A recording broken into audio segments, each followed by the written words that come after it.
আগামী সংসদ নির্বাচনে কোন দলকে ক্ষমতা দেখতে চান? জামাতে চাই। যেমন জামাতকে কেন চান? ভালো লাগে, একটু ভালো লোক, ভালো দল, ভালো মানুষ। জামাত ইসলাম, আওয়ামী লীগ এবং কি বিএনপি এবং কি জাতীয় পার্টি সবই তো দেখছি আমরা ক্ষমতায়, কিন্তু বর্তমান বাংলাদেশের প্রেক্ষাপটে দুঃশাসন মোকাবেলার প্রতিরোধ হিসেবে এবং ইসলামিক দল হিসেবে এবার নতুন সুযোগ দেওয়া উচিত আমি মনে করি, যেটা ব্যক্তিগতভাবে। এখন জামাত আসলেই হয়তো মোটামুটি আপনি একটা আশা করতেছি, কারণ আওয়ামী লীগে দেখা হয়েছে, বিএনপিও দেখা হয়েছে, জাতীয় পার্টি আমরা দেখছি খেলনায়, কিন্তু এই দুইটা দলের দেখছি। কিন্তু এখন জামাতকে একটা সুযোগ দেওয়া দরকার।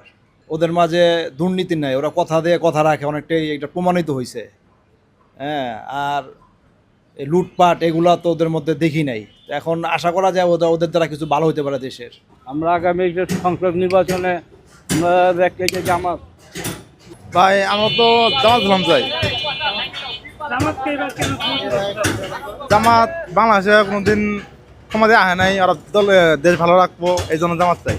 যে দল ভালো লাগবো সেই দলই আসবো, সেটা কোন দল? সেটা সঠিক বলতে পার। জামাতে ইসলাম আসলে মনে হচ্ছে ভালো হবে।